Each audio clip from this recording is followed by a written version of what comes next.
Buenos días a todos, estoy aquí con Nacho. ¿Qué tal, Nacho? Hola Jaime, muy buenas, ¿qué tal? Muy bien, de viernes. Bueno, no sé Sí, cuándo se va a publicar eso, pero estamos de viernes, eso seguro. sí, hoy sí. Oye, ¿quién es nuestro invitado, Nacho? Pues bueno, lo primero, un poco de publicidad, ¿vale?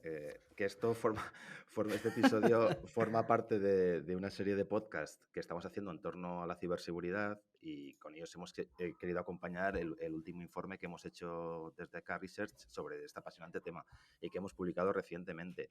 Lo podéis encontrar tanto en el blog de K como en las notas del episodio. Y en él, aparte de profundizar en las tendencias y dinámicas que están dando forma a este sector, os recomiendo mucho su lectura porque creo que revela cosas muy interesantes y útiles para cualquier interesado en el tema o para quien esté pensando en crear o invertir en una startup de ciber. Y enlazo con lo del episodio de hoy, dedicamos una parte muy importante a lo que está ocurriendo en España en ciber y para hablar justo de esto, pues tenemos la inmensa suerte de tener hoy en el podcast a Román Ramírez. Román, buenas, ¿qué tal? Buenos ¿Cómo días, estás? ¿qué tal? ¿Cómo estáis? Muchas gracias por invitarme. A ti por tu Sí, tiempo, Román. sí, de verdad, es un gustazo. Ahora veréis que Román, bueno, es impresionante. Tiene una trayectoria profesional tremenda en ciber. Es el cofundador y alma mater de la RootedCon. Quizás diría yo que es la conferencia más notoria de hacking y ciber, aunque él me va a decir que no. Y es colaborador del Departamento de Seguridad Nacional y consejero independiente de temas de seguridad en distintas compañías del IBEX. Y también es alguien que conoce muy bien lo que está pasando en España en ciber desde hace muchos años y es una de las personas clave en el ecosistema y por su empeño de apoyar y ayudar a desarrollar la comunidad de ciber en España. Román, a los invitados de ciber les estamos preguntando un poco los inicios en temas de seguridad, brevemente, ¿no? Porque siempre son muy curiosos y se remontan casi a las infancias de las personas, ¿no? No son vocaciones tardías, siempre son vocaciones muy, muy tempranas. ¿En tu caso fue así Pues también? en mi caso es curioso porque yo empecé tarde. Empecé con un Spectrum que me compró mi madre y al que no le pude sacar partido porque no supe hacerlo muy bien, pero luego ya un poco más tarde, con 16, 17, 18 años, tuve la buena o la mala fortuna de meterme en el mundo de las BBS. ¿Os acordáis de aquella época de llamabas Sí, por teléfono y te enganchabas? Pues como me crié en Zaragoza, tuve la, insisto, la buena o mala fortuna de relacionarme con la gente de la BBS Public Enemy, que era el 2.342/1 en la red Fidonet. Y esa gente estaba muy conectada con un grupo de hackers llamado Glaucoma y con otro grupo de hackers llamado Apostles, ¿no? Entonces, en ese momento yo, pues claro, empecé directamente en el mundo más hard del hacking, sobre todo en el mundo además del fracking, ¿no? Del hacking de comunicaciones, porque tanto Apostles como Glaucoma pues eran muy buenos en esto. Entonces, aunque sí empecé directamente en el mundo más underground y en el mundo del hacking, empecé tarde realmente. Y ahí, claro, tuve que coger velocidad, ¿no? Pues me acuerdo el SysOp de Public Enemy me abrió, el SysOp era el administrador de la BBS, ¿no? Pues me abrió una consola de madrugada un día, eso de las 3 de la mañana, y me lanzó una pregunta que yo creo que fue súper determinante para mi futuro, ¿no? Me preguntó, ¿tú programas? Y claro, en esa época yo no sabía programar, yo me había metido en las BBS, pero tampoco tenía tantos conocimientos de tecnología. Y me marcó mucho ese momento de vergüenza de no poder contestar que sí programaba, ¿no? Entonces me lo tomé ¿Qué con edad muchísimas tenías, ganas. Román? Pues 17 años, básicamente, o sea que imaginaos. Y ya remonté, ¿no? Y tuve suerte, pues porque ya con 18, 19 me puse a trabajar en una empresa que hacía aplicaciones de banca electrónica, programando en C y C++. O sea que remonté rápido ese periodo que otros habían hecho más jóvenes, ¿no? sí, sí. Qué bueno. Y oye, yo te he oído decir muchas veces que en España en temas de ciber estamos mucho mejor que en otros países, pero me gustaría que nos contaras por qué. Pues es una realidad. Entiendo que vosotros habéis trabajado bastante con personas en entorno anglosajón, ¿no? Y mi experiencia bastante repetida y bastante sistemática ha sido que los anglosajones en general lo tienen todo genial en el PowerPoint, es decir, de cara a la estética todo va bien, todo está controlado y todo pinta bien, pero luego la realidad es que está todo cogido con pinzas, colgando de cables bastante cutres y que más allá de lo que es aparente lo tienen todo bastante mal, ¿vale? Y ellos son muy buenos en la parte formal, en la forma, pero no en el fondo. ¿vale? En cambio, los españoles en general, aunque somos bastante desorganizados y formalmente solemos ser más descuidados, en el fondo sí hacemos las cosas. Entonces, mi experiencia, repito, la mía, ¿eh? Yo no quiero aquí universalizar que pues, esta es mi visión y esto es lo que he vivido yo, ¿no? Y mi experiencia es esa, que en España, aunque a veces formalmente parece que las cosas están peor, realmente se trabaja mucho mejor, la gente se toma más en serio el trabajo y luego hay una cosa indiscutible, la cultura española es un acicate para los hackers. O sea, la forma de pensar del español medio es muy compatible con la visión de ciberseguridad y la visión de hacking. Entonces, sí, yo soy un absoluto convencido de que en España estamos no solo muy bien, estamos mejor que casi todos los países anglosajones con los que yo me he relacionado. Y ojo que es el Reino Unido, Estados Unidos, Australia. O sea, he tenido contacto con muchas empresas y muchos profesionales, ¿eh? Y yo veo que nuestro nivel primero es muy alto, el talento es altísimo y luego es que realmente hacemos las cosas de verdad, no fingimos que las tenemos hechas en un PowerPoint. Sí, pero ahora hablaremos de talento también, pero dices, tenemos muchísimo talento, nada que envidiar en talento de ciber con respecto a otros países, etcétera, pero en el mundo nuestro, que es el de montar compañías, en comparación con todo el talento que tenemos de ciber en España, muy pocos deciden montarse una empresa, ¿no? Somos un país de servicios de ciberseguridad, ¿no? Creo que a mí me salen unas cifras bueno, el 75% de la gente que se dedica a ciber lo hace en empresas de servicios y los que deciden montar una también se montan una de servicios, no pura de producto. ¿Estamos en un ratio parecido a otros países o es algo que solo ocurre aquí? ¿O es nuestra naturaleza de ser un país de servicios? Esta es una de las preocupaciones más duras que tengo ahora mismo con lo que está pasando en nuestro sector, que no se hagan productos en España. ¿Vale? Y tengo la misma visión exactamente que vosotros, ¿eh? Creo que hay un problema grave. Efectivamente, la gente tiende a montar empresas de servicios, pero tiene una explicación. Os voy a poner un caso que conozco muy bien, ¿vale? Hay una empresa española que se llama Realsec, que fabricaba tarjetas criptográficas, ¿vale? Eran aceleradores criptográficos, HSMs, un hardware, ¿eh? Herramienta hardware muy bien diseñada, herramienta certificada con todas las certificaciones que podías necesitar y el equipo de Realsec además con un histórico profesional de haber montado Netfinger en su momento y otras empresas, ¿vale? O sea, estoy poniendo en contexto una empresa española que fabrica tarjetas criptográficas, ¿eh? Ojo a lo que estoy diciendo. Vale, ¿qué hace el gobierno español? Le compra las tarjetas criptográficas a Thales, empresa francesa, con dos cojones. Entonces, ¿cuál es el problema que tenemos aquí? Que ¿cómo vas a montar una empresa de productos si no tienes ningún apoyo de tu propio país? ¿Vale? Esto en Israel. Pero hablas más de temas de defensa que de ciber, ¿no? Pura. No, esto es ciber. O sea, esto es una tarjeta criptográfica, aceleradora criptográfica, forma parte del entorno de la ciberseguridad. Pero digo por el comprador. El comprador fue un ministerio que no tenía que ver con defensa. ¿Vale? Entonces, ¿cuál es Vale. el problema que yo veo aquí de fondo? En Israel, Estados Unidos, Reino Unido, Alemania, lo primero que haría un gobierno es comprar productos de empresas españolas. Esto ya lo he vivido con otros proyectos españoles de gente que ha hecho producto, por ejemplo, Bluelip. ¿Vale? Prácticamente todas las empresas de producto venden más fuera de España que en la propia España. Entonces, esto no puede ser. El gobierno debería ser el primer comprador de los productos que se fabriquen aquí y no solamente eso, debería instigar con leyes proteccionistas la obligación de comprar primero un producto que se haga aquí y luego productos extranjeros, porque es que si no, no puedes defender una industria que además con todas las trabas burocráticas, impositivas, etcétera, es bastante jorobada de montar. Entonces yo no creo que la gente no quiera hacer empresas de producto. El problema es que la gente tiene miedo a meterse en hacer producto porque es harto complicado hacerlo. Y luego, al final, escalar, vosotros lo sabéis bien, o sea, escalar la venta la tienes que hacer a nivel internacional, pero es que si no tienes apoyo y soporte en España, ¿cómo te vas a meter en el jardín de irte a vender esto a Nueva Zelanda? Entonces yo sí veo vocación, lo que no veo es facilidades.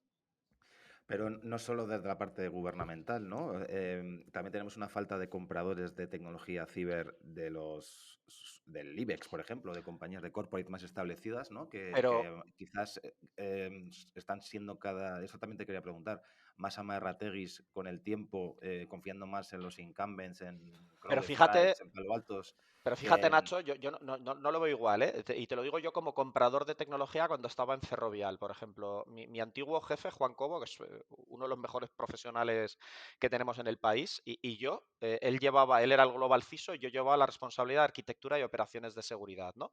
Entonces nosotros intentábamos meter productos españoles y startups, pero es que conozco otro caso también del mismo tipo. La gente de CaixaBank, una de las cosas que hace es hacer prospección de startups para apoyarlas y comprar proyectos cuando están en early stage y les meten dinero en proyecto, que ese es el dinero orgánico que cualquier empresa necesita, ¿no? Para go to market. Entonces hay IBEX que lo hacen y te dan proyecto y te compran cosas. ¿Vale? Pero si tú no tienes un vector a nivel país con un acuerdo de Estado que empuje a las IBEX y a las administraciones públicas a obligatoriamente incorporar este tipo de cosas, no va a pasar por mucho que la IBEX lo quiera hacer, porque lógicamente tú tienes que atender a la cuenta de resultados. No tengo dinero infinito en el presupuesto de ciberseguridad como para meter, pues efectivamente, una herramienta consolidada con la que luego no me saquen los colores, ¿no? Porque claro, meter un CrowdStrike es apuesta segura, pero meter Ramírez, Roman, NG, EDR es un suicidio como CIO, como CISO, ¿no? Entonces, si tú no tienes apoyo estatal y no tienes una referencia de mercado, no hay una orden ministerial o en los consejos de dirección nadie está defendiendo esto, pues es que lo tienes mal. ¿Para qué te vas a arriesgar, no? Pero las IBEX lo hacen, ¿eh? Yo las veo empujar, y más de una, por ejemplo, con el caso de Bluelip. O sea, Dani Solís, que es el fundador de Bluelip, que la acaba de vender hace poco a Outpost 24, él ha metido proyecto en muchas IBEX, por apoyo de las propias IBEX. ¿Vale? Entonces, yo sí veo intención en el sector privado. Lo que no veo es facilidades, pues, para que nadie luego te criminalice por haber tomado una decisión de una startup española frente a producto español, que eso también sí que está muy metido en la cultura española, ¿no? Mm. Sí, y luego también relacionado con otra de las trabas de por qué la gente toma, la gente que emprende el camino de la consultoría es quizás también por comodidad, ¿no? Es decir, empiezas a menudo con consultoría, con la intención de desarrollar luego productos más adelante, pero empiezas a ver que hay ingresos estables, que el equilibrio entre trabajo y vida personal pues es muy atractivo, ¿no? Y dices, buf, pues me quedo aquí en vez de meterme en la pelea, ¿no? Porque hay mucho trabajo, hay mucho que hacer a todos los niveles, ¿no? Entonces, quizás eso también, como enseguida montas una compañía de servicios y empiezas a facturar desde el minuto uno, quizás pues es más fácil quedarse ahí, ¿no? Absolutamente. Y el problema es que eso es pan para hoy y hambre para mañana, porque si tú tienes una idea de producto, pero empiezas en consultoría y servicios, jamás vas a implementar el producto. Eso lo sabemos todos. Entonces, efectivamente es mucho más cómodo ir al servicio, que además, tal como está el mercado, la tarifa tampoco es mala y vas capitalizando y sobrevives cómodamente, ¿no? Pero vuelvo a repetir lo mismo, eso es pan para hoy y hambre para mañana. Donde de verdad está el construir sustrato y hacer crecer el país es en producto. Y además que hay muy buenas ideas, que hay gente de verdad. O sea, yo alucino cada vez que en una Routed veo que la gente me está contando los proyectos que está haciendo y me vuelve loco que no haya gente metiendo dinero ahí. Pero también es que hay otro problema y esto ya es crítica a los VCs, ¿no? Yo cada vez que oigo hablar del capital riesgo me echo a reír. Digo, primero porque de riesgo cero. El capital nunca asume riesgo. ¿Vale? Y os voy a poner un ejemplo. Yo ahora mismo tengo 4 side projects en funcionamiento, ¿vale? Que los estoy manteniendo yo. Nadie va a querer meter dinero en esos proyectos si no me dedico full time a ellos. ¿Vale? Esto es un problema, porque yo no voy a dejar de hacer lo que estoy haciendo como consejero de IBEX 35 y otros sitios, ¿no? Entonces, también los VCs en España son aversos al riesgo. ¿Vale? Y vosotros sois un VC distinto, ¿no? Tú y yo lo hemos comentado esto y estamos buscando formas, ¿no? De hacer las cosas de manera diferente.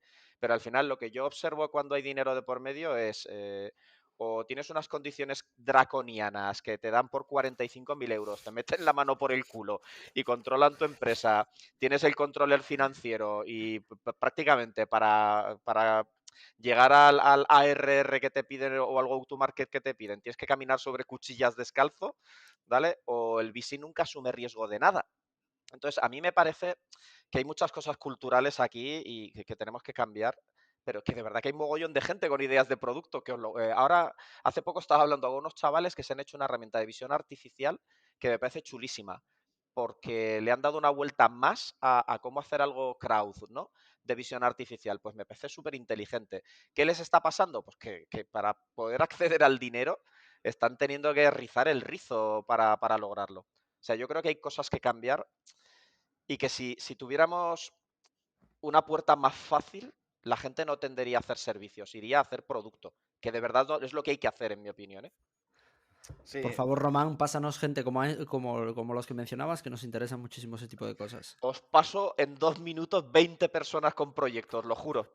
Pues en cuanto acabemos de grabar, por favor, pásanoslo. Oye, y relacionado con lo de los VCs y la parte de financiación, que yo sí que creo, entiendo tu crítica y sí que creo que tradicionalmente, y en parte lo sigue siendo, pero tradicionalmente el capital español ha sido bastante conservador en cuanto a lo tecnológico. ¿Cómo está, o sea, yendo una capa un poco más para abajo, cómo está a nivel de, por ejemplo, de Business Angels España en cuanto a ciberseguridad? Quiero decir, ¿ahí existe ya un nutrido grupo de personas que son capaces de apoyar proyectos muy, muy, muy incipientes, que incluso hay que son etapas a veces donde no llega incluso un VC? Pues efectivamente tenéis gente ahora mismo muy inteligente y muy solvente y algunos que ya tienen 1 o 2 unicornios, como seguro que conocéis, ¿vale? Que están ahí apoyando proyectos y yo creo que ellos intentan que haya una rutina, porque es importante que generemos una rutina, ¿no? De invertir los business angels y yo veo proyectos que van avanzando, pero el problema es que como es todo tan difícil, nadie tiene ganas de ponerse a arriesgar y seguir ese ratio de monto 10 y fallan 10, ¿no? O sea, nadie quiere hacer esto. Entonces la gente es hiperselectiva en los proyectos en los que se mete y claro, eso es complicado. Tú no puedes construir un sustrato de inversión a futuro con esa política, porque si vas a intentar asegurar al máximo, pues ahí no hay riesgo, es que no estás arriesgando nada. Entonces, si hay business angels, pues tenéis a un Pedro Tortosa, tenéis otra gente por ahí muy inteligente, en mi opinión, que están haciéndolo y están apoyando industria y están apoyando además a gente buena. O sea, no a gente que aparentemente es buena, no, a gente buena de verdad. ¿No? Entonces, esto es interesante, pero yo creo que hace falta una rutina, necesitamos una churrera de esto. Y que haya gente que sepa que va a invertir en 10 proyectos de los que van a morir 10 este año, el año siguiente otra vez, y el año siguiente saldrá uno o saldrán dos. Para mí eso es capital riesgo, ¿no? Y no ir a sobre seguro, invierto solo en esto porque esto es lo que me va a dar. Y luego hay otra cosa muy importante que creo, esto ya también lo lanzo como crítica a amigos míos, ¿no? Que les acaban de comprar sus empresas. Tenéis un deber. Vosotros no habéis llegado hasta donde estáis a vender vuestra empresa porque no hubiera carreteras antes o gente que os apoyara. Entonces, ahora que tenéis dinero, en mi opinión, os tenéis que convertir en business angels y apoyar a otros. ¿Vale? Que esto es muy importante también, que este circuito de se monta una empresa y alguien la compra es para generar otro business angel y que haya cada vez más sustrato y más sustrato y más sustrato. Y es que tenemos todo lo necesario para que esto salga bien.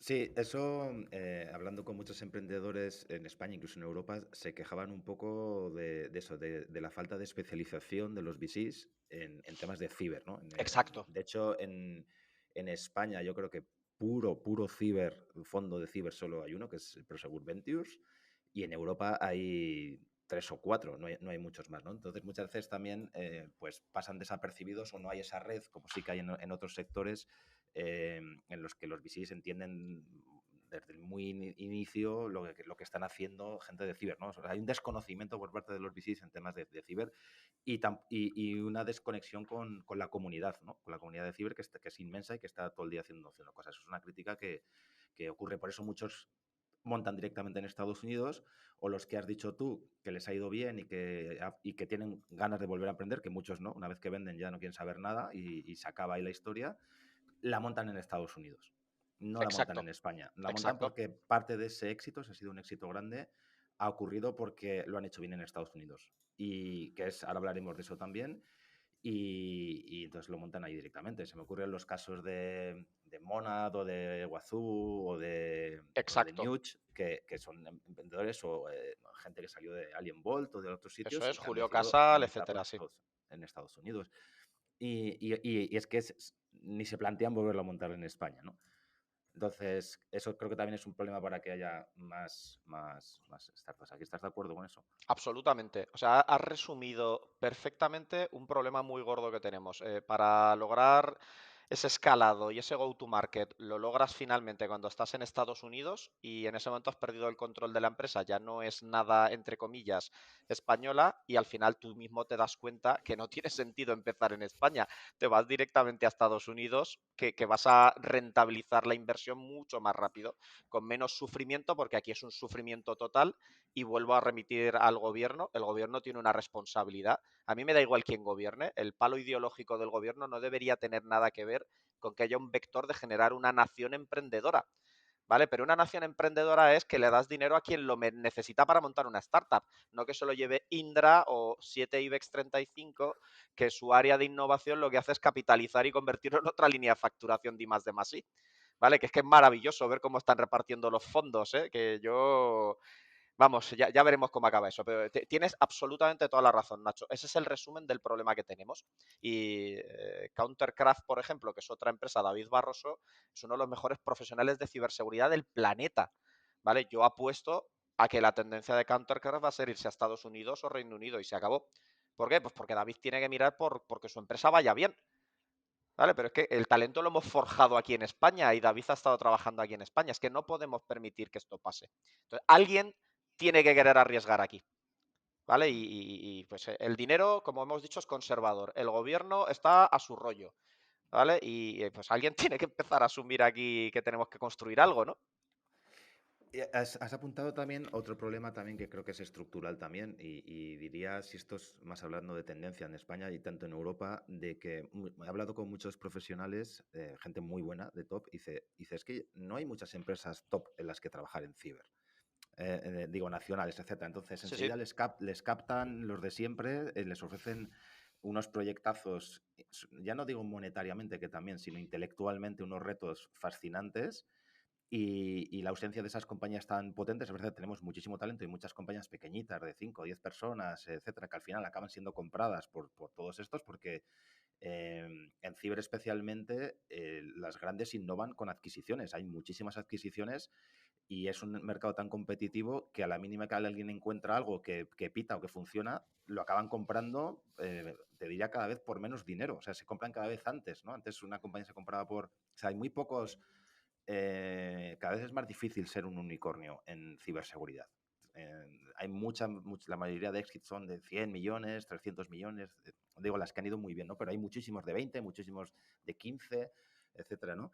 Entonces, claro, esta gente se va y no se queda aquí porque en parte no encuentra compañías en España, en Europa chulas en las que trabajar. Y te quería preguntar si eso lo estás viendo así y si también, porque también los compradores de tecnología o los corporates cada vez son menos tecnológicos, porque cada vez delegan más en soluciones de terceros y son casi orquestadores de soluciones más que tecnología propia, con lo cual es el que inventen ellos de nuevo. ¿Es correcto esto? Hay un bucle muy jorobado aquí, creo yo. Es correcto y las razones son varias. La primera, todas las escuelas de negocio en España convencen a los consejos de administración de que hagan outsourcing completo de la función de tecnología, que tengas a la gente dentro, ¿vale? La tienes externalizada. Cuando hay externalización, el que sale perjudicado siempre es el profesional, porque hay alguien en medio que quiere llevarse su markup por proveer los servicios y en vez de cobrar 95.000 euros el profesional de ciberseguridad, le ofrecen 40.000, ¿vale? Ese es un problema de fondo muy grave que tiene que ver con escuelas de negocio convenciendo a todo el mundo de que pongan outsourcing un proyecto o un proceso del que luego dicen que es estratégico en la empresa. ¿Cómo va a ser un proceso estratégico en una empresa algo que lo tienes en los 4 mismos proveedores? Entonces, eso ya es un problema gordo de concepto de mercado.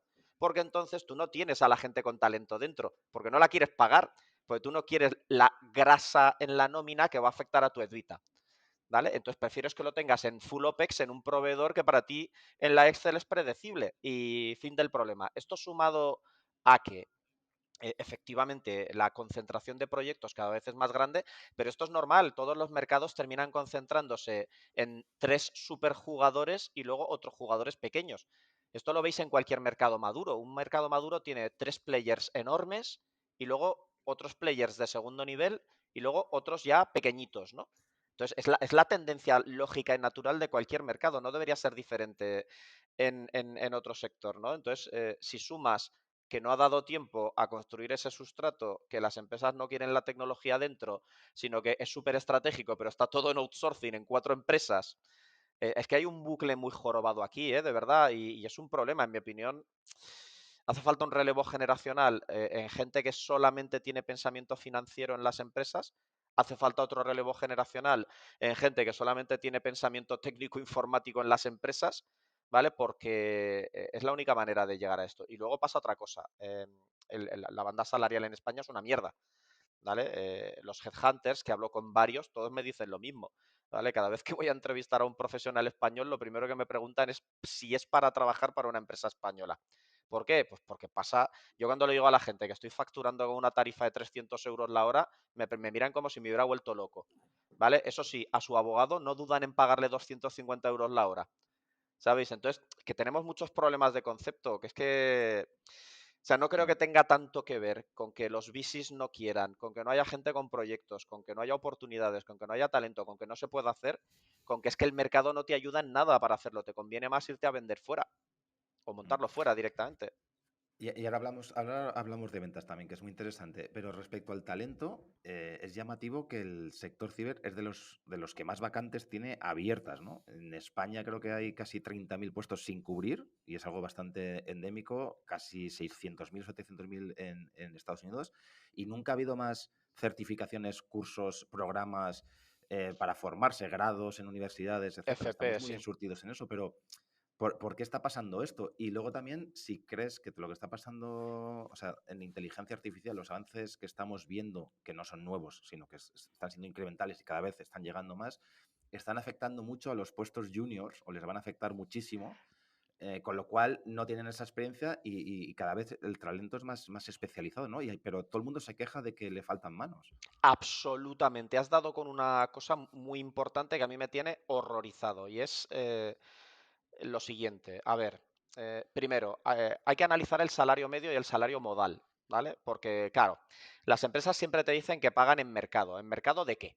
Lo que hacen es referirte al salario medio en España, que son 23.760, ¿vale? Es de puta madre ese salario. ¿En serio quieres que una persona experta en respuesta a incidentes te coja el teléfono a las 3 de la mañana, se coja un avión a otra ciudad, se pegue 10 días fuera de su casa, te resuelva una movida con un incidente para que no tengas que pagarle a una mafia del ransomware 8 millones de euros pagándole 30.000 euros al año?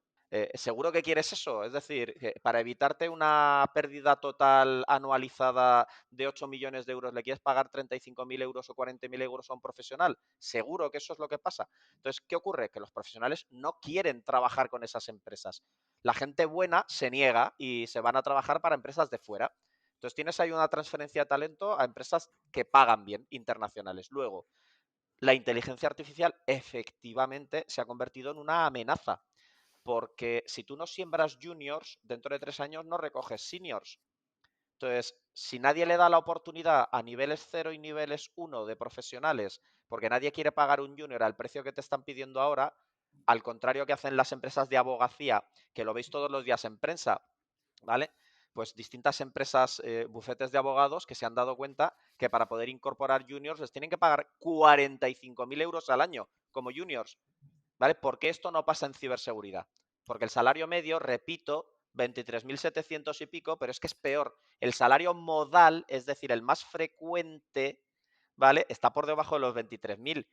Algo malo pasa. Si me decís que es un recurso escaso el talento, una de las bases principales del capitalismo es que el que controla un recurso escaso le sube el precio. Entonces, algo malo está pasando. Y ahora la inteligencia artificial ha venido a empeorarlo todo. Porque si yo soy capaz de quitarme los juniors y los niveles 0 y los niveles 1, ya me contaréis de dónde van a salir los seniors.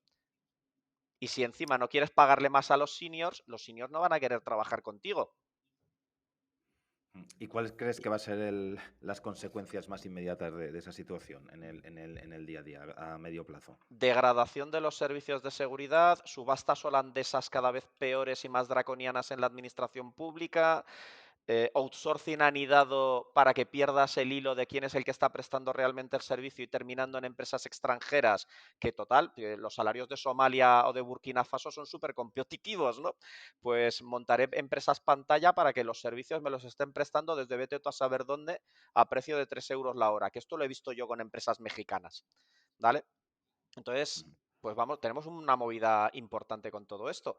Y a mí lo que me alucina es que lo único que oigo a todo el mundo es decir lo súper importante y súper estratégica es la tecnología y la ciberseguridad. Pues no son los síntomas que yo veo en el mercado. Eso es otro tema que a mí me fascina mucho, ¿no? Que la ciberseguridad solo atrae los titulares y la atención del público cuando pasa algo, ¿no? Como casi los accidentes aéreos, ¿no? Vale, se pega una piña a un avión es una desgracia mundial, pero nunca hay una noticia de que, lo contaban en otro podcast también, de que hoy han despegado y aterrizado sin problemas 20.000 aviones Eso es. gracias a miles de pilotos, controladores aéreos, ingenieros, personal de tierra que han hecho que todo funcione, ¿no? Y con Ciber pasa mucho y me doy cuenta de que como nunca te han atacado, precisamente porque tienes las medidas bien puestas y está todo el mundo haciendo su trabajo, se recorta mucho del presupuesto de IT en temas de ciber, porque oye, es que hace 5 años que nadie ataca, eso es que no somos interesantes y no nos van a atacar, ¿no? Hala, pues quítale de aquí, ¿no? Y eso lo enlazo y te quiero preguntar con el tema de las startups que de ciber, que en España, bueno, y en más sitios, suelen comenzar intentando vender sus productos a los clientes corporativos, pero se enfrentan a una desconfianza y una falta de conocimiento entre los compradores brutal de lo que hacen, ¿no? Lo que decías antes también. Entonces, quiero que hables un poco del concepto de confianza y de track record que tienen o sea, ¿y por qué lo digo esto? Porque me doy cuenta que en ciber los fundadores son más talluditos que en otros sectores.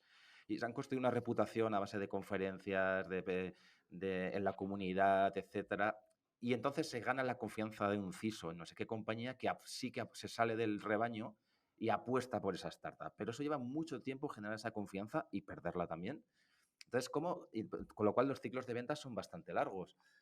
¿Y cómo es esto? Explícanos un poco más lo que cuesta vender cuando tienes una startup novedosa que hace un producto que no llegan, yo qué sé, los de siempre, que les falta hoy un puntito, entonces tu startup llega ahí, en esos...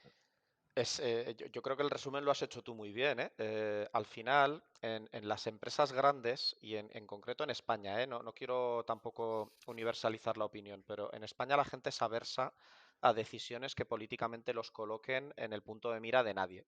Entonces, y esto lo habréis oído muchas veces, nadie te va a echar en cara que la cagues por contratar a IBM, pero te van a echar en cara que la cagues por contratar a Romani Asociados en un proyecto importante. ¿A que sí? Entonces, esa cultura está muy infiltrada en los C-levels y en distintos estratos de las empresas, incluso aún diría más, en los mandos medios, porque a veces el mando alto, la gente que está en el Board of Directors o el C-level, tiene más ganas de arriesgar y de hacer cosas, pero es el mando intermedio el que lo para todo, porque es el que se está jugando el culo, ¿no? En su puesto. Entonces, esa cultura deviene en que te llegan dos crías, porque esto lo acabo de ver hace poco, ¿vale? Dos crías con una idea buenísima de un proyecto de inteligencia y no lo quieren contratar porque tiene mucho peligro, porque el director de comunicación que ha impuesto perfil bajo en la empresa no se quiere arriesgar a que les pase algo por esta idea que es innovadora de verdad, disruptiva, en serio. Pero nadie quiere arriesgar. Entonces, pasa lo mismo. Es difícil, ¿no? Aproximarse a estas empresas cuyas decisiones casi siempre tienen que ver con decisiones de no correr riesgo político, ¿no? De salva tu culo en la empresa. Entonces es difícil, claro que es difícil. Y luego tienes otra vertiente, ¿no? A mí me hace gracia, que oigo a la sedia y a todos los políticos siempre con lo mismo, ¿no? España, nación emprendedora. Venga, pues haz lo mismo que hace Israel. Despliega en otros países 27 tíos que te estén todo el día dando la varila.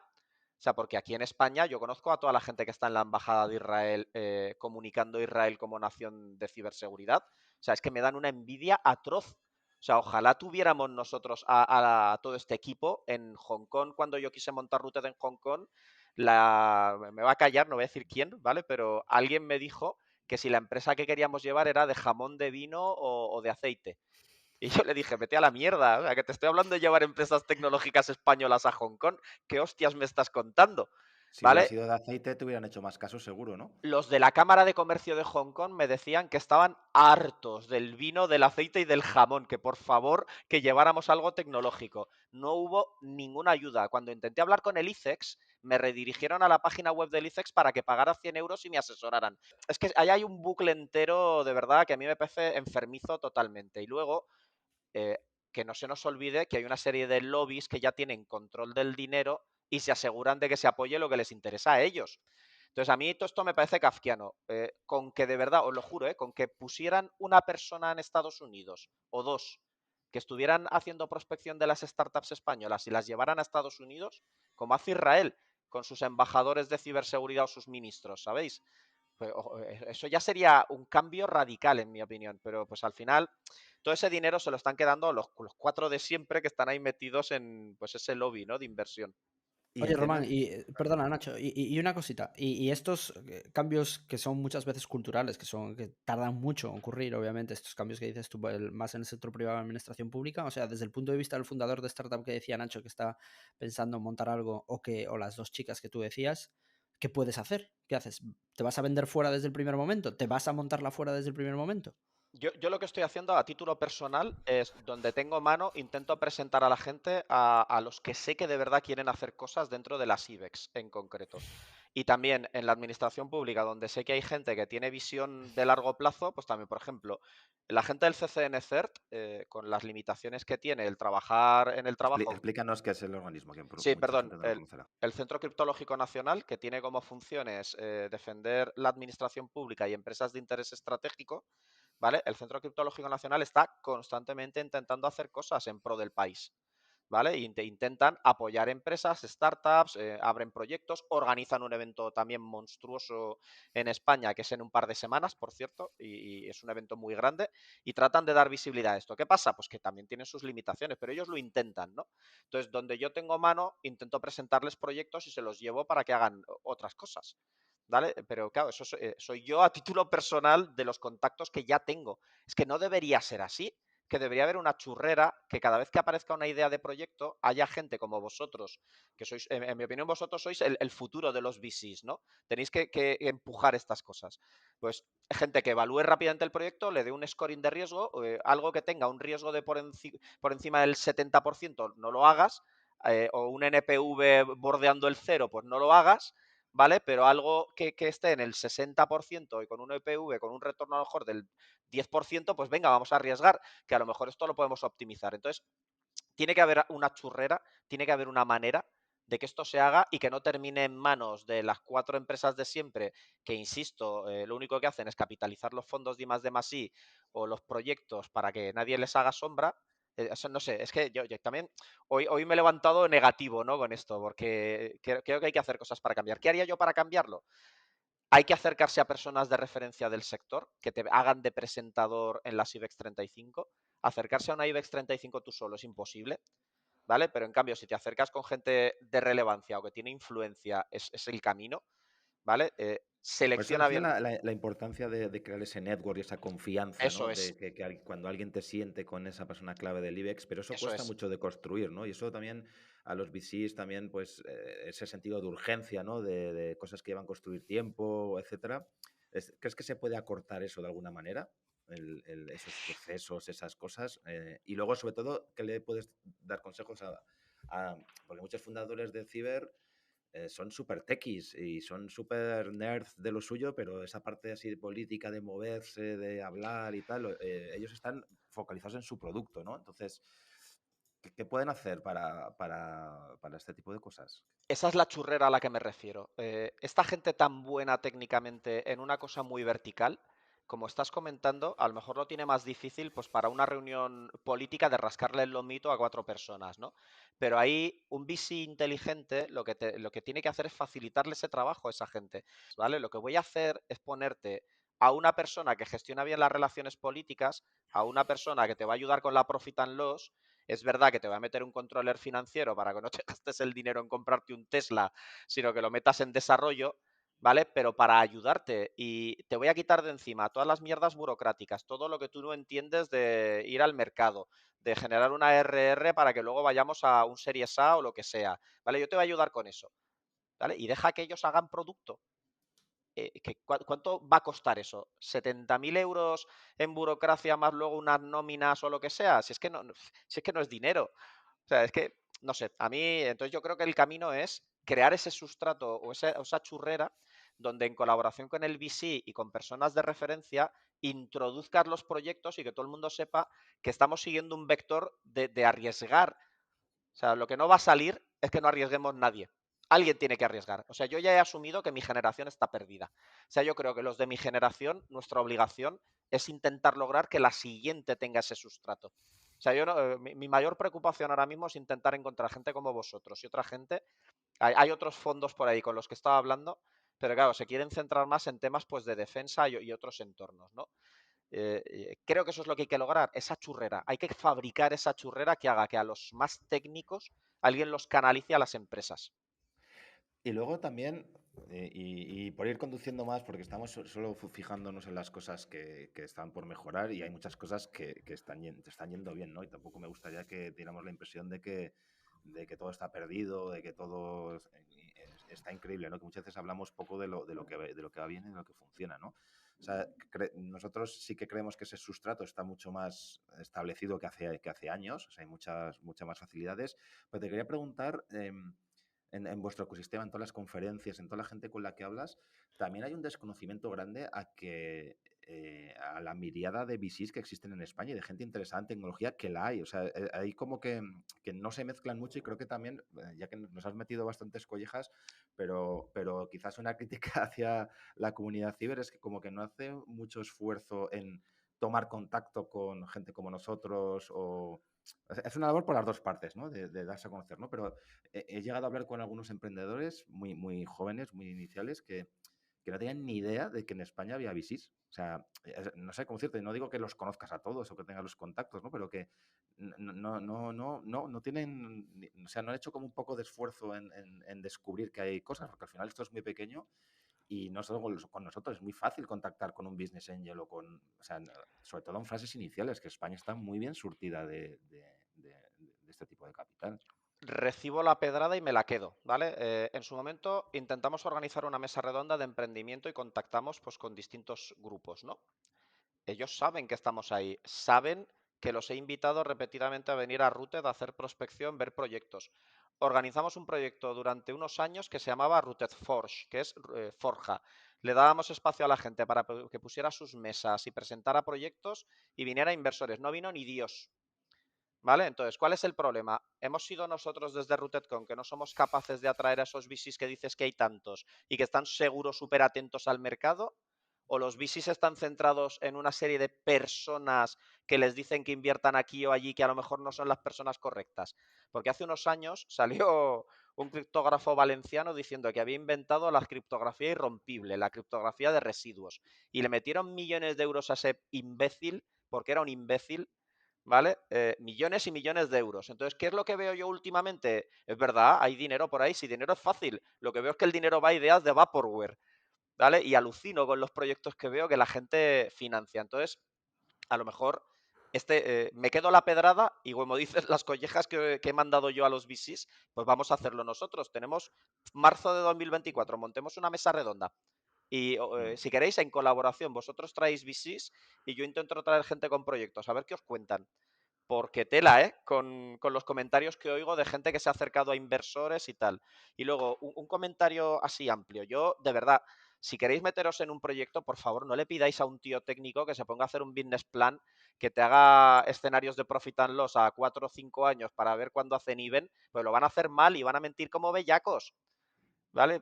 Es que hay que facilitarlo todo más, ¿vale?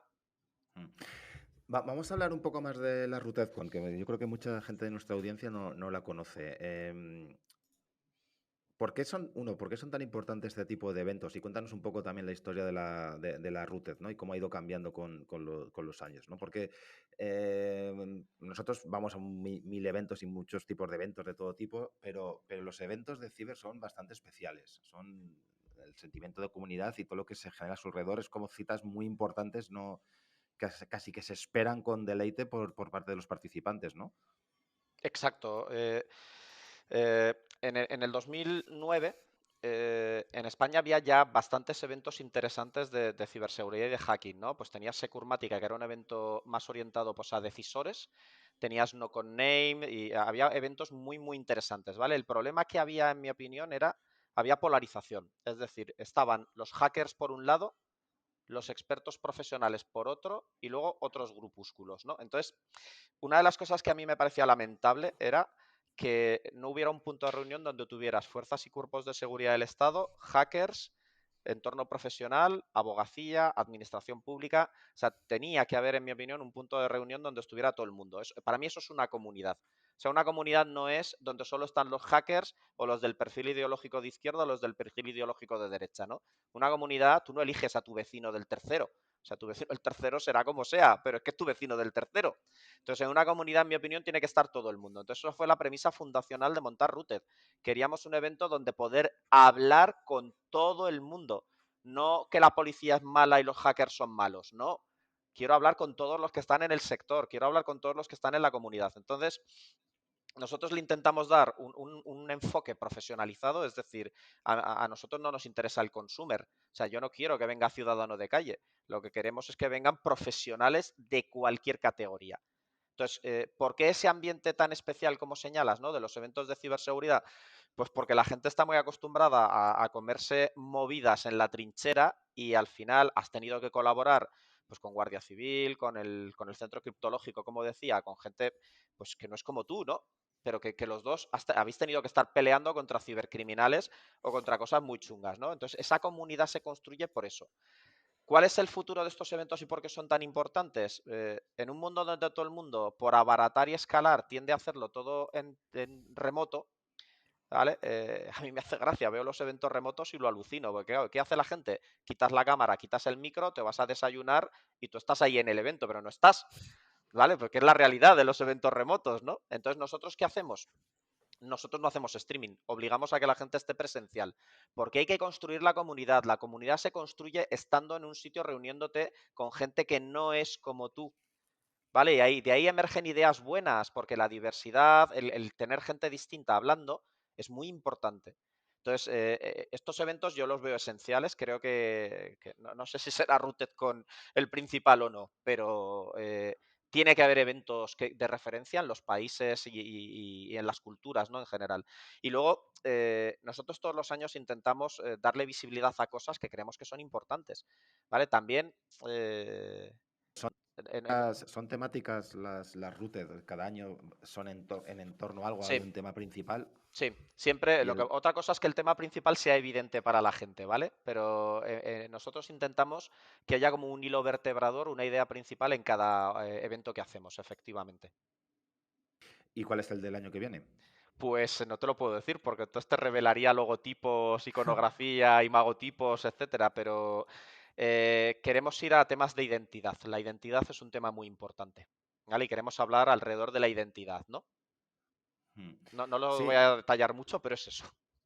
sí, sí, bueno, que es uno de los temas históricos de Ciber, ¿no? Que sigue sin resolverse del todo. Ahí tenemos el EIDAS 2 y otras movidas muy importantes que están en Explícanos, marcha. explícanos para lo de IDAS 2 un poco.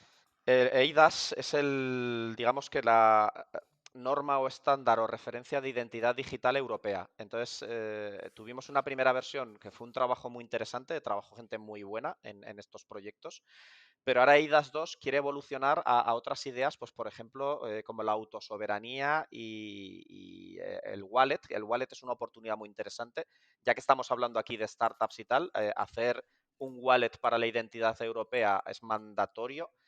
Todos deberíais estar trabajando ya en esto. Hay Pero algunos, hay una iniciativa europea, ¿no? No sé si es la del DNI pero lo este. que quiere Europa es que haya proyectos de wallet que se adhieran a estándares, pero no necesariamente una iniciativa europea. Lo que tiene que haber, a lo mejor, es wallet nacional que pueda tener compatibilidades con otras cosas. ¿Vale? España es un país que puede perfectamente fabricar proyectos de wallet. Ya hay 3 o 4 en marcha, ¿eh? Ojo, entonces, la identidad en un mundo donde tú puedes llegar a federarte con otras organizaciones se vuelve esencial. ¿Para qué voy a pedirle yo a la gente que tenga un usuario y una contraseña mío cuando yo me podría federar con ellos? Y luego, desde el punto de vista de privacidad, ¿por qué le tengo que dar yo un documento de identidad a nadie para demostrar que soy mayor de edad? Con que tú le preguntes a un tercero de confianza que valide con un sí o no si eres mayor de edad, no tienes que compartir tu fecha de nacimiento con nadie, ni un documento de ningún tipo. Entonces, el EIDAS está buscando que la identidad europea haga cosas muy importantes y muy chulas. Yo cada vez tengo más confianza en las instituciones europeas. Antes era más crítico, pero viendo los proyectos que están lanzando, con críticas a algunos que no me gustan nada, ¿vale? En general, en Europa se están haciendo las cosas muy bien. Luego hay mucha crítica por parte también en temas de inteligencia artificial y muchos emprendedores se quejan de la sobreregulación Sí, europea y de que les corta las salas de innovación y que protege a a los los grandes. tecnológicos grandes, ¿no? Que pueden hacer rellenar todos los papeleos y cumplir todas las normativas del compliance que hay que hacer. En, en Ciber ocurre lo mismo también, o sea, la Sí. gente se queja de esto, o luego también, cuéntanos también por ejemplo, la normativa, ¿no? La NIS 2, que va a afectar a muchas pymes, ¿en qué consiste? Y si esto les va a obligar, joder, ahora encima me va a tocar hacer todo esto, ¿no? Pero a su vez son muy necesarias. Sí, yo vaya por delante que soy pro regulación, ¿eh? A mí las regulaciones me parece que están pensadas para defender siempre al consumidor. El problema con la regulación ahora mismo, en concreto sobre ciberseguridad y sobre inteligencia artificial, es que se está intentando regular desde un conocimiento político y jurídico sin buenos asesores técnicos, porque los asesores técnicos que están utilizando eh, tienden a venir del mundo académico. Entonces, la gente que viene del mundo académico es muy buena en lo suyo, pero no tiene la visión horizontal de todo el mercado. Y os voy a poner un ejemplo. Con inteligencia artificial a mí me hace gracia cuando hablan de los sesgos, ¿no? De la inteligencia artificial. Y claro, ayer de hecho en un evento lo pregunté, ¿no? Levantad la mano todos los que pensáis que la inteligencia artificial puede tener sesgo. Y levantaron todos la mano. Y les dije, venga, vamos a poner un ejemplo. Imaginaos que todos los que estamos en esta sala en este momento somos racistas. ¿Cuál es el sesgo de la inteligencia artificial? ¿Que emita opiniones racistas o que no? Si poblacionalmente todos somos racistas, el sesgo estaría en que emitiera opiniones no racistas. ¿Vale? Entonces, ¿qué es lo que está haciendo Europa, en mi opinión? Centrarse mucho en recomendaciones académicas y políticas y muy influidas por derechos fundamentales, cosa que está muy bien, los derechos fundamentales hay que defenderlos, ¿no? Pero no están poniéndose en contacto con el mundo real de la inteligencia artificial. Entonces, ¿qué va a pasar? Pues que la regulación, que ojo que la han paralizado y ya veremos si la vuelven a aprobar, ¿eh? ¿Vale? Pero la regulación se está pensando en que las Big Tech son el problema cuando las Big Tech no lo son. La Big Tech añadirá en su expense una línea más de 300.000 euros al año para cumplir, cumplirán y matarás a todas las startups que no van a poder cumplir eso porque va a ser imposible. Pero es que además es peor, porque a las startups las matarás, pero luego 4 locos que se van a bajar de Hugging Face un proyecto van a hacer una bomba termonuclear y eso es incontrolado porque les va a dar igual la regulación porque no se van a ver influidos por ella, ¿no? Entonces, Europa lo está haciendo muy bien desde el punto de vista de regulación, pero hay cosas que son totalmente kafkianas.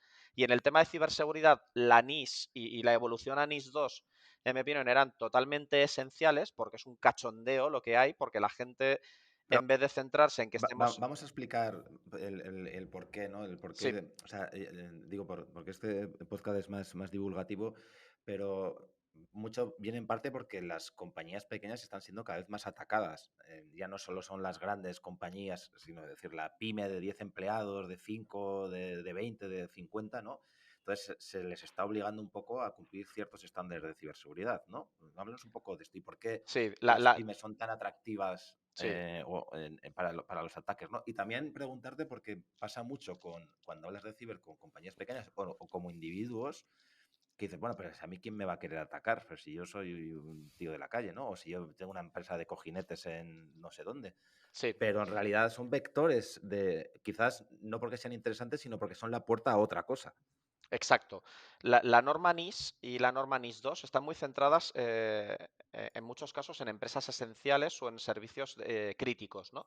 Pero claro, esos servicios críticos y esas Como por empresas, ejemplo, sí, por ejemplo, pues infraestructuras aeropuertarias, eléctricas, entidades bancarias, servicios básicos del ciudadano, todo este tipo de cosas se consideran críticas o esenciales, ¿no? Entonces, ¿cuál es el problema? Que, claro, si solo te centras en esas empresas, como bien estás comentando, hay un mogollón de pymes que son proveedoras, son cadena de suministro de todas esas empresas que están ahí, ¿no? Entonces, si yo no puedo atacar, por ejemplo, a una gran industria, podría atacar a una de las pymes que se conecta con ella y entonces utilizarla para, a través de su cadena de suministro, atacar a estas grandes empresas, ¿no? Entonces, el problema de esas empresas pequeñas proveedoras de las grandes es muy serio, porque no pueden desplegar un presupuesto de ciberseguridad como para poder abordar estas cosas, ¿no? Entonces, ese es uno de los problemas que se quiere atajar con NIS y con NIS 2 para que las reglas del juego pues estén más claras. Pero hay otro problema también muy serio aquí, que es de lo que nadie quiere hablar porque para todo el mundo, como todo el mundo vive en el país de los unicornios felices, pues nadie quiere hablar en realidad de esto, pero es que también las empresas grandes mienten como bellacas. ¿vale? Hay mucha gente que juega, en vez de al cumplimiento, al cumplo y miento, ¿vale? Y esto también es otro problema. Entonces, que haya una regulación clara de lo que tienes que hacer y lo que no se te va a tolerar va a ayudar a que muchas empresas que juegan al cumplo y miento no tengan salida, porque van a tener sanciones donde una de las cosas buenas de la NIS 2 es que los administradores y el Board of Directors son responsables totalmente de lo que pase en materia de ciberseguridad. A mí eso me parece bien. ¿Por qué? Pues porque hay mucha gente que tiene un apetito por el riesgo desmedido en ciberseguridad y luego no pasa nunca nada, nadie va a la cárcel. ¿Vale? Entonces ahora tienes unas sanciones duras, ¿vale? No solo en privacidad como pasa con el RGPD, ¿no? Sino estamos hablando de tomar decisiones con riesgo en ciberseguridad va a implicar que puedas tener una sanción dura y además que vayan contra ti como administrador o como board of directors. O como individuo, ¿no? O Eso sea, el es. caso de, si puedes comentar un poco, aunque no es Europa, es Estados Unidos, lo que pasó con Uber y su responsable de seguridad, ¿no? ¿Puedes contar un Sí, poco sí, sí. O qué ha pasado? como, Que ha marcado un precedente sí, eso, sí, ¿no? absolutamente. De hecho, está ahí un juicio con una condena de 7 años potencial por ocultación del incidente y otras cosas, pero no solo Uber, también en SolarWinds y en alguna otra empresa están pasando cosas jorobadas, ¿no? Con esto. Pero claro, Estados Unidos, que tiene esa mentalidad pues más de common law y de visión calvinista de la vida, que si haces algo mal vas a pagar seguro, ¿vale? Más o menos lo tiene entre comillas controlado, ¿no? Porque cuando hay una mala práctica tienes 200.000 personas denunciando. Pero aquí en Europa y en concreto en España es más difícil porque estas responsabilidades están muy diluidas. Entonces yo creo que nos va a venir muy bien tener una norma europea que ponga puntos sobre las IES en qué condiciones pagas una sanción o vas a la cárcel. ¿Vale? Que por ahora lo de la cárcel es lejano, ¿no? Pero yo espero que llegue, porque va a obligar a vertebrar más cosas. Mm. Y eso es condenar a la compañía o al CISO, en este caso, con Al, nombres y a- apellidos. al CISO yo no creo que tanto, sino al Board of Directors y al CEO, que son los que tienen la responsabilidad última como administradores o como consejo de administración. ¿Vale? Eso es lo que busca la NIS. Te voy a decir una cosa muy importante, ¿eh? Creo que esto va a ayudar a que suban los salarios en ciberseguridad. Porque con la potencialidad de convertir una sanción y las movidas que va a haber alrededor, nadie va a querer un puesto de CISO por 40.000 euros al año. Que los hay, ¿eh? Claro, sí, porque las responsabilidades serán, como dices, Elevadísima. y la presión mucho, mucho mayor. Exacto, Nacho. Mm. Em, Román, ya vamos, tenemos que ir terminando. O sea, se nos han quedado muchas cosas fuera y esto era más hablar de España y de las cosas que estaban ocurriendo en España, ¿no? Pero quería dar una pincelada en temas de inteligencia artificial y lo que está pasando y la intersección con ciber, ¿no? Por un lado, que hablaras un pelín muy, muy breve de cómo o sea, en ciber cualquier avance tecnológico es una espada de doble filo, ¿no? Se usa para el bien y para el mal. Todo lo que mejora, pues, de automatización de cosas, de monitorización de redes y, o sea, mil cosas que gracias a la inteligencia artificial no tienes que estar pagando a unos pobres juniors ahí mirando logs como locos, pero también se utiliza para democratizar ataques o para bajar incluso kits digitales para ataques de baja intensidad, etcétera, ¿no? Pero quiero que hables también de eso y luego también de que precisamente la ciber es uno de los temas en los que la creatividad humana es más importante, ¿no? Porque yo no creo que ninguna AI, ni de ahora ni de los próximos muchos años, pueden suplir la inmensa creatividad que tienen ciertos atacantes a la hora de querer hacer daño a ciertas personas o entidades, ¿no? O sea, es fascinante y espeluznante la creatividad que hay o sea, que es algo muy humano, ¿no? Que va a ser muy difícil de replicar por una IA, pero es verdad que a la hora de automatizar ataques se está escalando la cosa. Absolutamente. Las dos cosas tienen que ver con lo mismo, y es que la tecnología es la madre de la asimetría. Es decir, tú puedes tener una empresa gigantesca con un presupuesto monstruoso invertido y que te lleguen 3 críos de 15 años, que es lo que pasó con Lapsus, y se te cepillen un Okta, un Microsoft, un Nvidia, un LG, un Samsung, y gente que de verdad lo hace muy bien en ciberseguridad, mete mucho dinero y tiene un equipo buenísimo, ¿vale? Pero da igual, porque alguien con una herramienta o un conocimiento asimétrico te puede hacer polvo totalmente. Entonces, ayer Pablo López del Centro Criptológico Nacional lo decía, dice que hay que dejarse ya de tanta burocracia alrededor de la ciberseguridad. O sea, yo haría una división muy importante ahora mismo en la estructura y es, tú tienes por un lado profesionales de ciberseguridad y tienes por el otro hackers. ¿vale? Entonces los Sí, profes... unos están más dedicados a como a tareas muy estructuradas y más Exacto, repetitivas y los otros a la son creatividad de la que más... estabas hablando. Entonces, las empresas tienen que empezar a darse cuenta que los modelos de gestión de riesgos tradicionales hechos por profesionales de ciberseguridad ya no tienen vigencia, porque es que todo se ha vuelto tan dinámico y tan adaptativo que lo que necesitas es modelos de riesgo dinámicos y estar constantemente con gente con pensamiento creativo intentando ver qué hay más allá. ¿Vale? Por eso es tan importante incorporar talento diverso, gente que tenga visión diversa del mundo, porque si no al final es más de lo mismo. Tú piensas como piensa una empresa y el atacante no piensa como piensa una empresa, piensa encontrarte todos los recovecos donde puedes meter un cuchillo para apuñalarte por la espalda.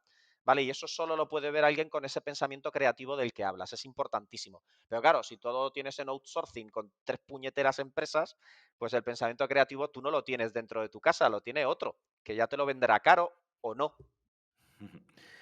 Qué bien. Oye, esto nos daría para cada cosa de las que hemos hablado para solo una serie de podcasts de cada tema que hemos hablado. Y desgraciadamente tenemos que ir terminando. Román, siempre preguntamos para cerrar ya el podcast. Bueno, lo primero, mil millones de gracias por todo lo que nos has compartido. Me gusta tu visión potente y fuerte de temas. Pues eso, a veces controvertidos o a veces sensibles, pero creo que a veces hay que hablar así y que hay que contar las cosas como son desde dentro. Y siempre preguntamos a los invitados pues, que nos recomienden, o sea, al hilo de la conversación o de estos temas para divulgar más de estos temas, pues alguna pieza de contenido, algún libro, un podcast, algo que creas que a nuestra audiencia le puede interesar. Fantástico. Yo, una recomendación muy importante que haría a todo el mundo que tenga interés en ciberseguridad es leer el libro de Daniel Kahneman de Pensar rápido, pensar despacio, porque explica muchas cosas de cómo funciona el cerebro humano y los sesgos cognitivos a la hora de decidir con riesgo. ¿Vale? Kahneman a mí me parece un genio y el libro explica y da muchos argumentos de por qué la gente racionaliza la inversión en ciberseguridad, ¿no? Muy interesante. Vale, y luego hay un podcast muy interesante que a mí me gusta bastante, que es el de la gente de 480. Es una empresa privada, no es un podcast de estos más open, pero me gusta mucho su podcast, ¿vale? ¿Cómo se Y llama? es 480, lo tienen ahí, no me acuerdo el nombre exacto. Si buscáis por podcast 480 saldrá. 480 son de aquí, ¿no? Sí, sí, Son los que están, los de Sophistic también. efectivamente es el equipo de Sophistic, muy bien. Ah, bien, vale, vale, Y es muy perfecto. interesante, me gusta mucho el enfoque que tienen con el podcast y muchas cosas. La gente de Neutral también tiene algún contenido chulo que tienen por ahí. Yo es que creo que ahora estamos viviendo efervescencia, ¿eh? Hay muchísimo contenido muy bueno y de mucha calidad. Sí, sí, afortunadamente, sí, sí, qué bien. Y luego ya, y por último, ¿a quién podríamos entrevistar sobre estos temas que fuera interesante? Pues, joder, en España es que es infinita la lista, ¿eh? Eh, Yo os ya han pasado diría, algunos por aquí, ¿eh? Ya lo hemos comentado. sí, sí. Yo os diría, por ejemplo, gente que a mí me parece muy relevante con mucha visión. Alfonso Muñoz, que es una gran eminencia en criptografía. Yo creo que es muy interesante porque os puede dar Le una hemos visión. entrevistado. ¡Ah, qué bien! Está en la serie de podcast y Martín Diego también. Sí, sí, Martín, bueno, Martín es un fuera de serie también. Tenéis una persona histórica del sector que ahora trabaja en Estados Unidos, es por ejemplo Fermín J. Serna, que Mm. Fermín es uno de los más grandes profesionales de ciberseguridad del mundo, ¿Y qué está ¿vale? haciendo ahora? Pues estuvo en seguridad de Google, luego pasó a una empresa que se llamaba Databricks, estuvo en Citrix. Creo que la última posición de Fermín, y os lo digo ahora mismo, que lo verifico, está en Databricks, efectivamente, Ah, sí, en de, de, Databricks. de CSO. Vale, pues Fermín es un tío que lleva desde de la misma época que empecé yo, en los años 90, ha pasado por muchas posiciones en superempresas, ahí viene de un perfil hacker, con lo que es una persona que tiene una visión muy, muy interesante. Otra persona que yo referiría, Pedro Pablo Pérez, que está ahora en Grupo TRC, a mí me parece una de las personas con una de las mentes más importantes que hay en el sector. En el mando conjunto del ciberespacio también tenéis gente relevante. A mí me gusta mucho Andrés Cibeira, que está en el equipo rojo del mando. Hay mucha gente por ahí que tenéis muy relevante. Y, por ejemplo, Abraham Pasamar de Incide es otra persona también muy interesante para entrevistar, porque Abraham acaba de vender su empresa, os puede dar su visión desde vendedor de empresa, pero además Abraham es uno de los mejores expertos en forense y respuesta a incidentes del planeta. Vamos, su empresa, en mi opinión, es líder absoluta. ¿Cuál era? Que no me acuerdo del nombre. Abraham Pasamar No, Incide. de la compañía que Sí, vendió. sí, Ahora no me Incide. viene. O sea, como Incide, parecido sí. a Incibe, pero Sí, con es D. como el Incibe, pero Eso es, vale, vale. Incide, ¿vale? Genial, pues oye Román, esperemos que te lo hayas pasado bien y que a la audiencia le haya gustado y nada, de verdad un gusto haberte tenido hoy con nosotros. Muchísimas gracias, Nacho, me lo he pasado genial. Sí, muy bien.